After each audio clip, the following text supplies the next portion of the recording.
I'm Mark Teglin, President and CEO of Calvin Community. Calvin is a faith-based, not-for-profit retirement community providing a continuum of care in Des Moines' Beaverdale neighborhood.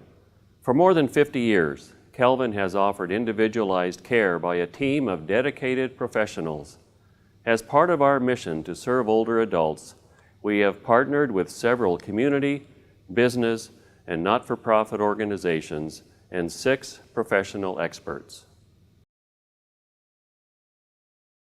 This program is brought to you by Calvin Community and American Enterprise Group with support from the Comparison Project at Drake University, Broadlawns Medical Center, Cultivating Compassion, the Dr. Richard Deming Foundation, Arbor Springs, AARP, Westminster Presbyterian Church, and Polk County Board of Supervisors, and additional support from Severson Strege and Company, Des Moines Pastoral Counseling Center, Des Moines Area Religious Council, and HCI Care Services. In this session, Dr. Robert Bender, founder of the Geriatric Medicine and Memory Center at Broadlawns Medical Center, discusses what we can do proactively to take care of ourselves and others, including his 10 pillars of healthy aging.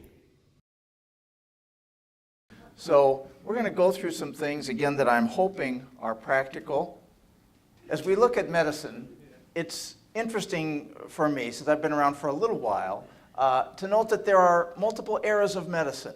When people first started attending to those individuals that didn't feel well or got hurt, we were really in the era of compassion, because that's really all healthcare workers could bring to the bedside.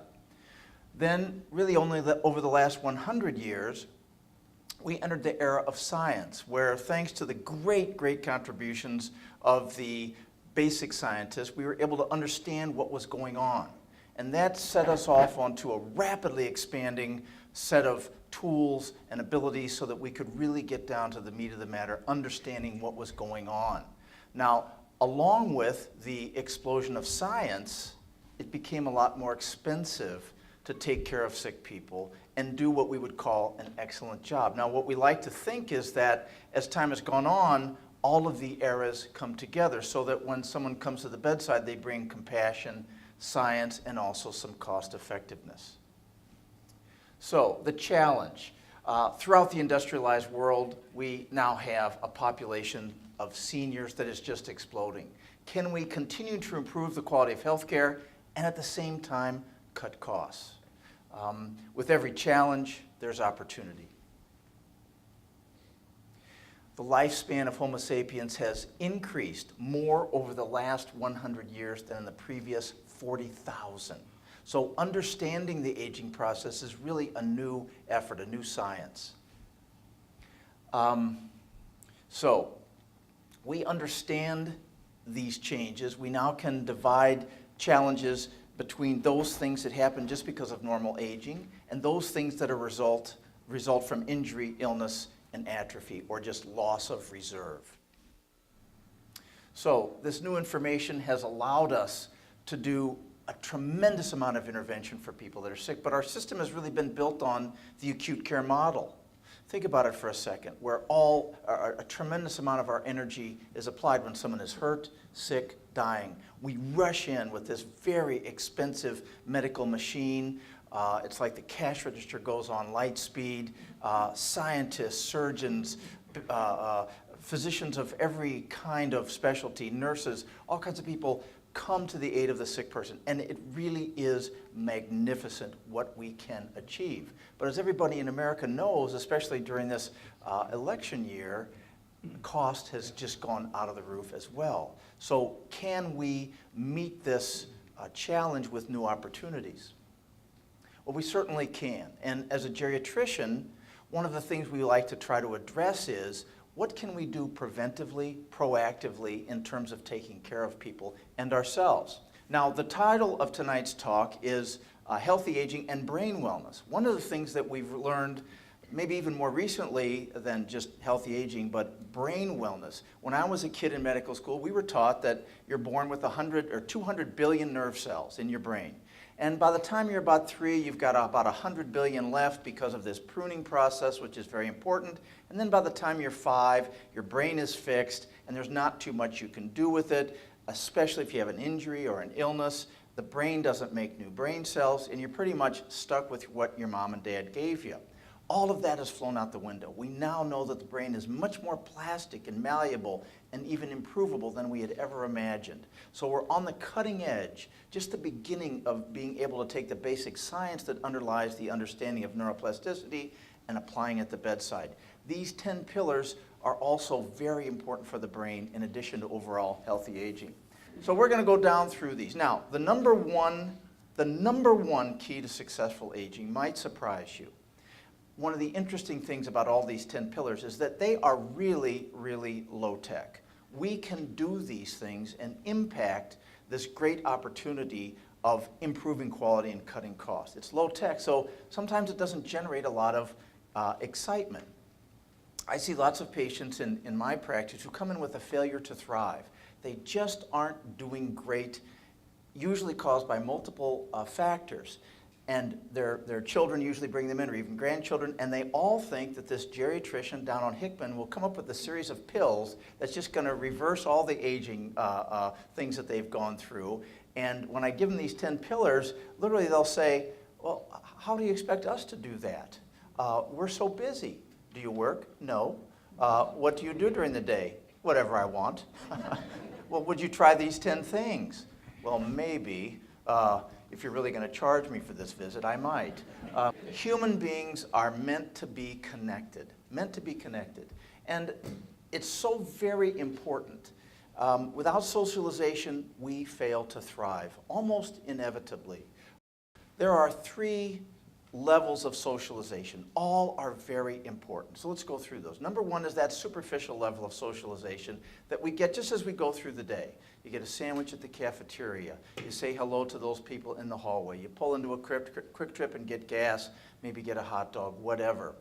And we make contact. We don't know any of those people, but we've had contact. It's important and we take it for granted. The next level is when we come together for a common cause, like the group tonight, or it could be a church group, or a book club, or a movie club. Anything that brings human beings together for common cause is very, very important. And we can encourage this lots and lots of ways in our very socially minded environments.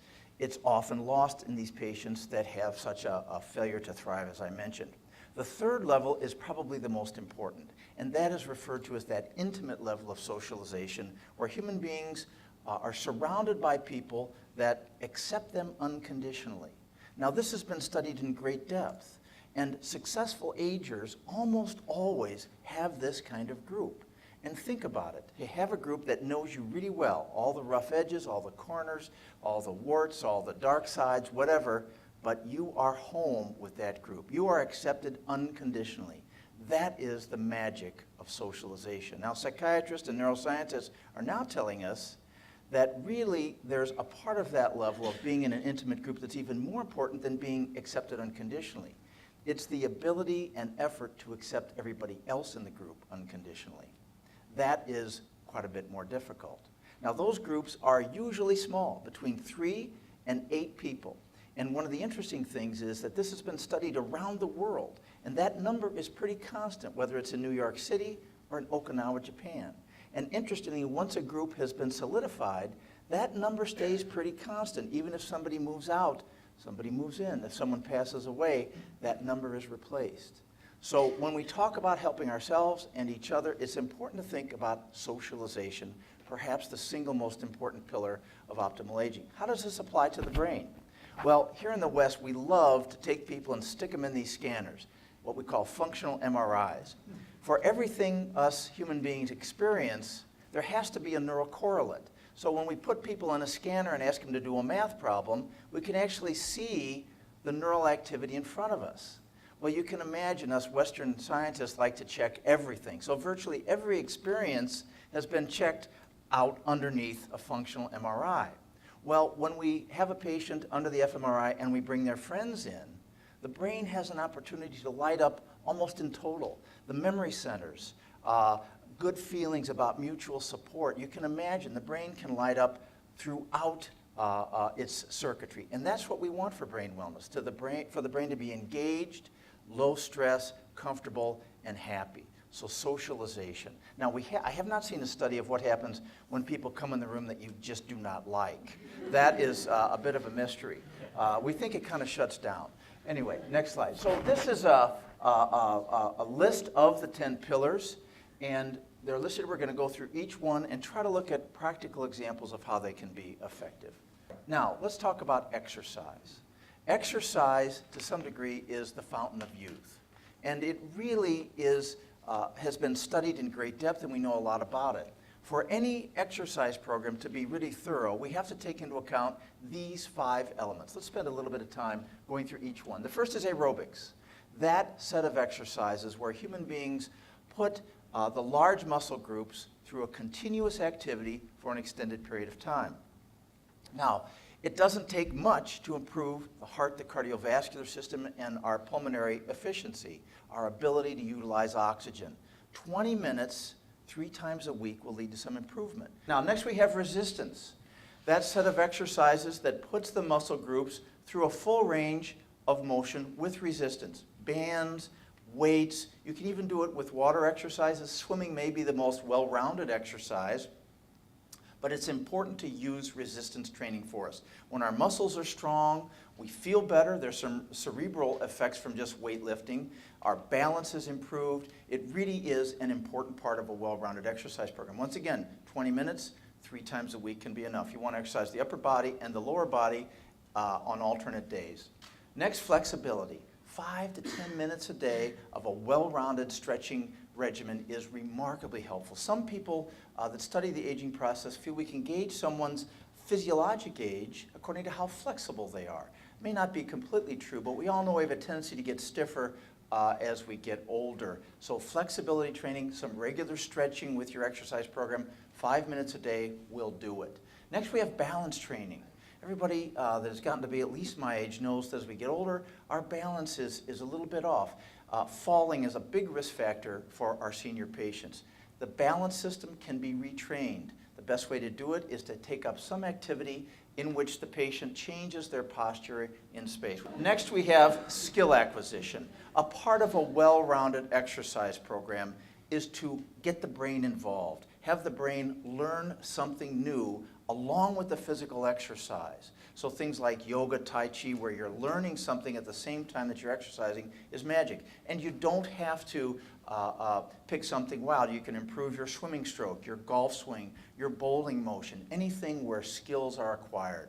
So this is a well-rounded exercise program. People can really get most of it done within a half hour to an hour a day, and anything is infinitely greater than nothing. So this is what we prescribe. What we also know about exercise for the brain is that there is a remarkable cascade of events that occur in the brain with physical exercise. Blood flow improves, circulation is better, the brain is involved and focused. And there are many metabolic changes that occur with regular exercise that are really important. In fact, we used to think that the brain didn't get new brain cells. Now we know that they do, especially in the memory centers. However, if people are not studying and exercising, as an adult, those new brain cells don't survive. So as we try to augment our brain wellness, we want to be studying, learning new things, and also physically exercising. Freud's great summary of the requirement for human happiness: to work and love. Now think about that for a second. To have purposeful activity and love. Ora labor. It's actually from the Latin, ora labore. I hope you're impressed with that. Now, what does that mean? Well, it's an admonition from St. Benedict, the founder of Western monasticism, a truly remarkable mind and thinker, which means to work, labore, and pray, ora. Well, ora represented relationship, giving of oneself, that sort of prayer relationship. So to love and to work and love, again, reflected in all of the great ancient traditions. Now, in my little world, we see a lot of patients who have this difficulty with failure to thrive. They come in, brought in by loved ones, and things are just going downhill. In almost 100% of those patients, they have, for whatever set of reasons, stopped using their talents. So one of the things we try to do is I'll say to these patients, give me a list of your talents. far and away the most common answer is, I don't have any. And often, and when they say this in front of their loved ones will kind of roll their eyes and say, well, they really do. So it takes some drawing out. Musicians have to play, artists have to draw, golfers have to golf. What happens to the brain when we use our talents for self and others? It is fascinating. There's a psychologist, I think he's still at the University of Chicago, named Dr. Csikszentmihalyi. He's Czechoslovakian and has done a lot of work on the value of getting into a certain state of mind. Now, what happens when we attend ourselves to a task that is far below our talents, far something that we really could do when we were just a kid? What happens? What do we experience? Boredom. The brain doesn't like to be bored for a very long time. That's why I'm only speaking for 45 minutes. The brain can atrophy with too much boredom. Now, what happens when we apply ourselves to a task or set of tasks that are above our talents, but we have to do it, but we just can't? What happens? We get frustrated and angry. The brain doesn't like that either. But what happens when we apply ourselves to a task that matches our talents and also gives us some enjoyment and also goes to the service of other people? The brain gets into a special state called the flow state, where it's all working together. Time seems to be meaningless. We have more energy, more enthusiasm. We think clearly. We think succinctly and rapidly. And every one of you in this room has had that experience. We want to get in that flow state as often as we can because our brains thrive on it. And the best way to get that brain in the flow state is to use our talents for self and others. So it really is magic. Avoiding accidents in the home and on the road. Accidents are a big part of a geriatrician's challenge. We see it all the time. Falls and accidents in the home and on the road are a huge cause of morbidity and mortality. So we want to make sure that our homes are safe. Falls and burns are the most common causes in the home. And then driving is the single most dangerous routine thing that anybody can really do. Somewhere between 30 and 40,000 people lose their lives on our roads every single year. And there's two blips in the incidence of auto accidents. One is amongst younger drivers, and the next blip is in older drivers. So as a culture, as a part of healthy cities, healthy states, we really need to attend to our senior drivers. So safe driving demands the following: a well-functioning brain, adequate vision, coordination, good use of limbs, and the ability to integrate all of the above as one responds to the rapidly changing environment.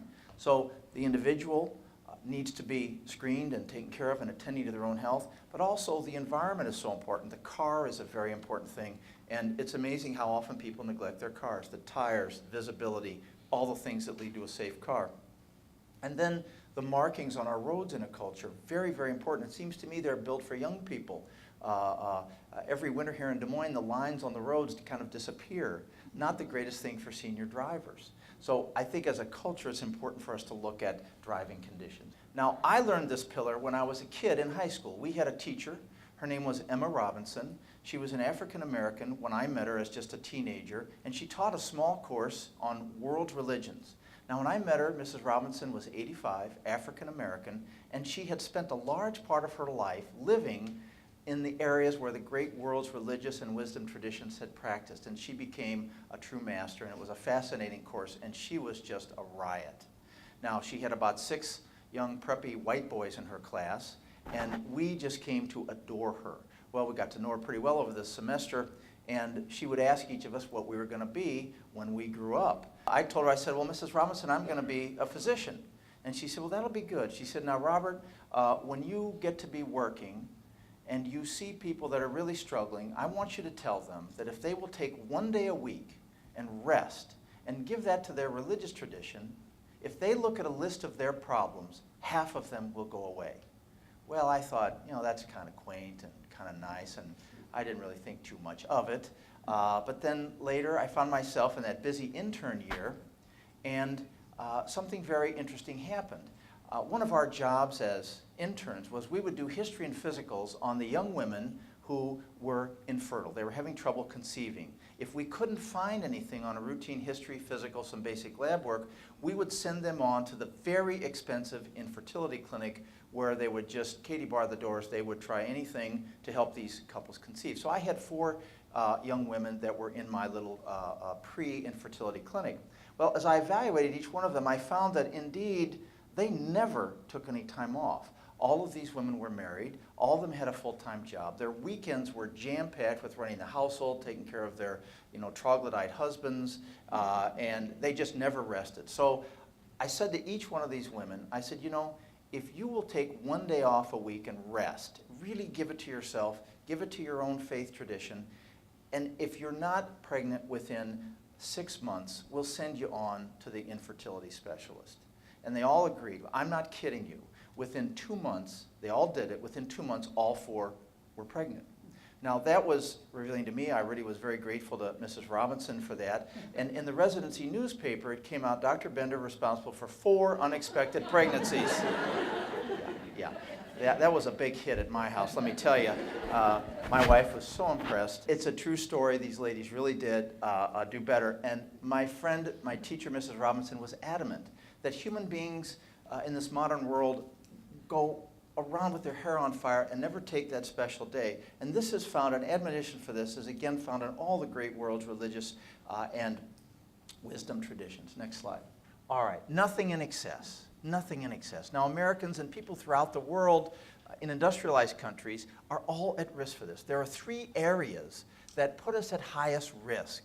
One is tobacco use. Any use of tobacco is excessive. The side effects really can involve any physiologic system. Is it ever too late to quit smoking or chewing? It really isn't. And we have lots of great ways to help people quit. Nicotine replacement, other medications like Chantix or Wellbutrin, and then we have hypnosis and support groups. So quitting the use of tobacco is very important. Next, we have alcohol.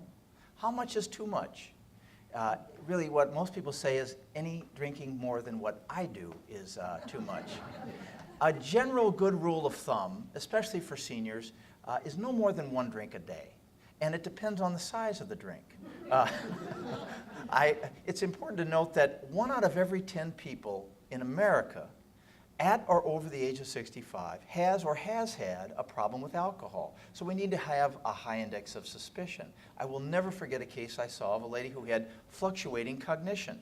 Well, we have a certain sort of mnemonic that we go through to try to find out why people are having difficulty with memory. And one of them is, how much alcohol do you take? Well, she happened to be from a wonderful Baptist family, and she had never had any children, but she had her nieces with her, 3 very dedicated nieces, also wonderful Baptists.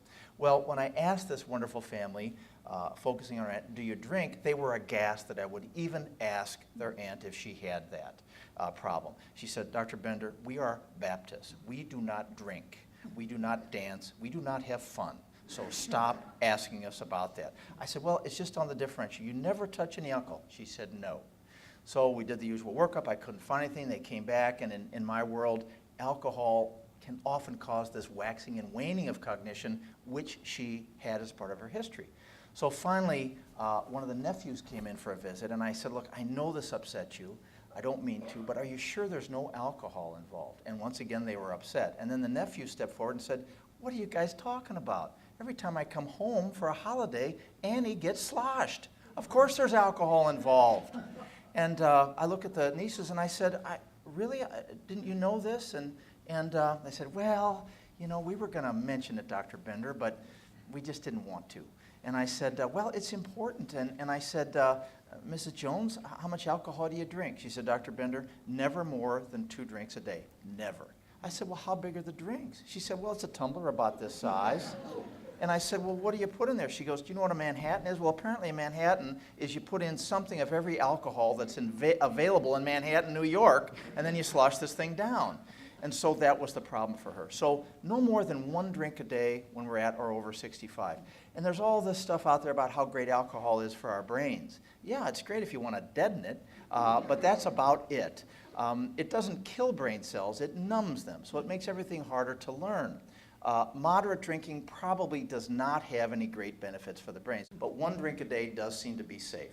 All right, calories. Excess calories. Everybody's at risk for that. We now feel that 1 out of every 3 Americans is overweight.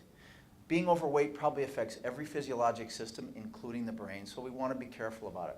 There's only one way to lose weight, and that is to burn more calories than you take in. That's it. Every year there's an organization out in Denver that studies all the diets. It's been out there for, I don't know, a lot of years, and every year they say the same thing. I don't know who's paying those people to research it. I'd like that job. I could just print 40 years ahead in advance, burn more calories than you take in, and you'll lose weight. It's just basic physics. So how do we advise that? Well, you know, a good, well-rounded diet. Now, if you're exercising, you can eat the perfect plate. Think of a plate divided in half, and then one side divided in quarters. On the half size, multicolored vegetables. On the quarter size, one carbohydrate serving the size of your fist. Not Shaquille O'Neal's, but your fist. Okay, you can have a carbohydrate, a potato, an apple, an orange, something like that. On the other quarter, lean protein the size of your palm. Once again, you know, not Shaquille O'Neal's palm. Lean meat, lean turkey, lean beef, cottage cheese, some protein the size of your palm. You can have that plate 6 times a day if you're getting in that well-rounded exercise program. Human beings find it very hard to go hungry. So on that particular diet, if you're exercising, you will burn calories. Now your exercise should probably be about 30 to 45 minutes a day, that well-rounded regimen that we talked about. But the perfect plate will solve the problem with too many calories. And it's so easy to bring them in.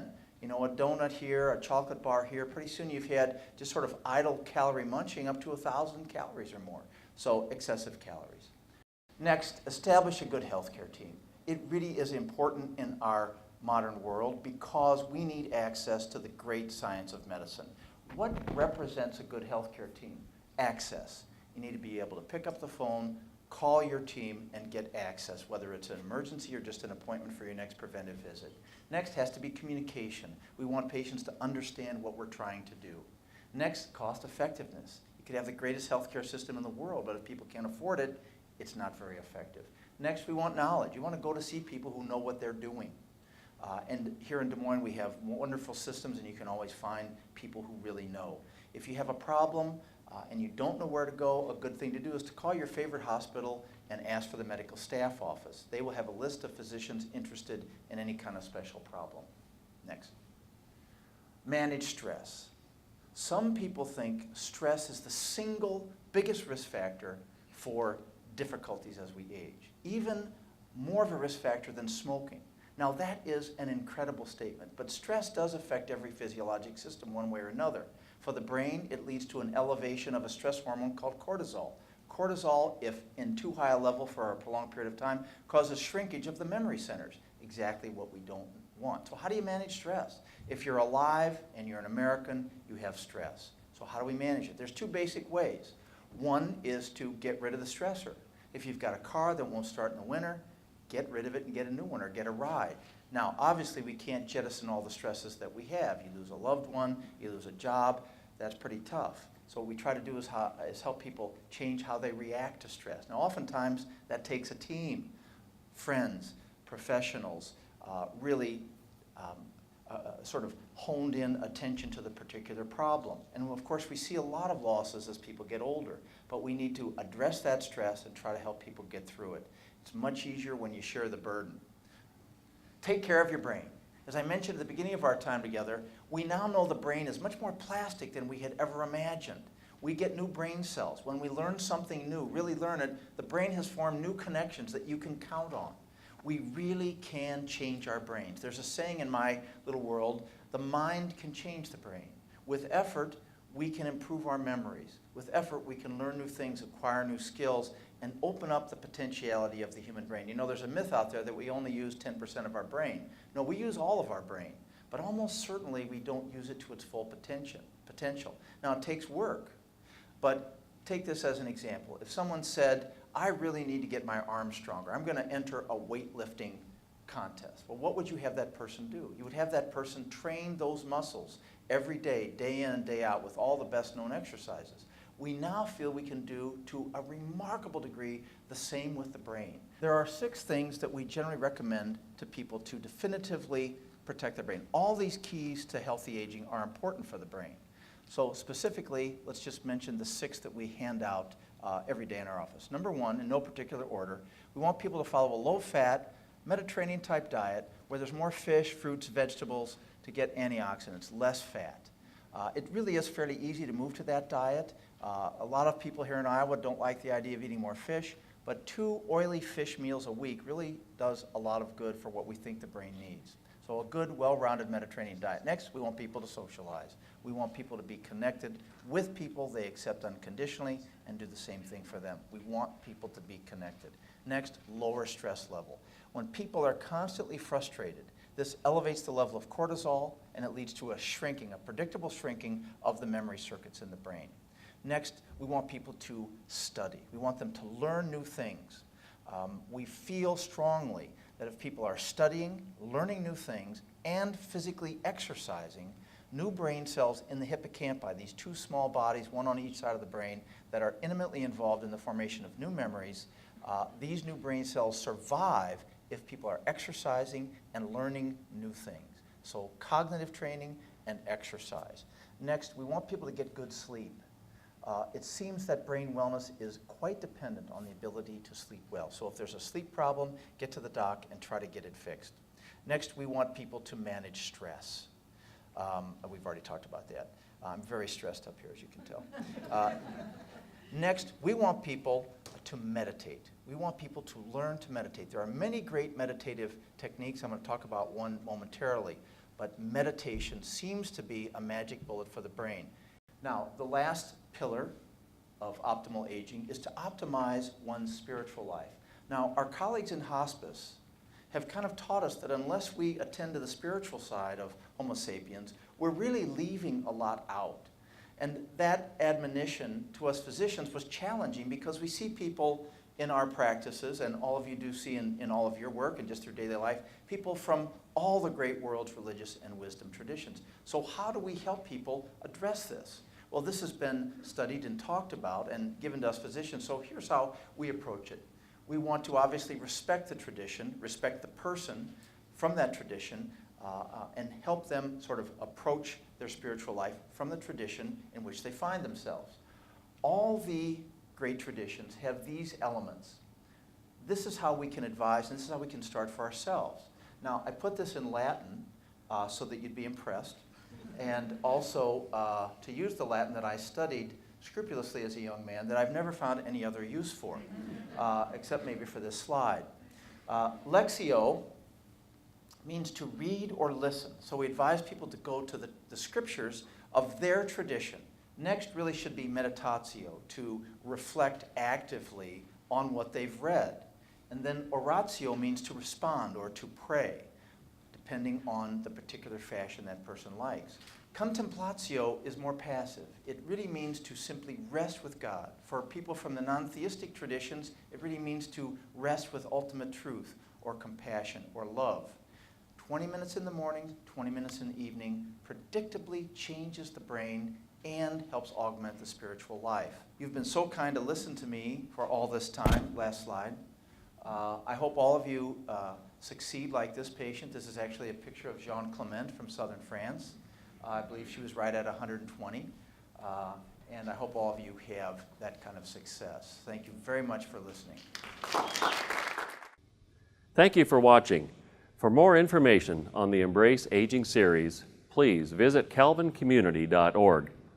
We now invite you to discuss the following questions.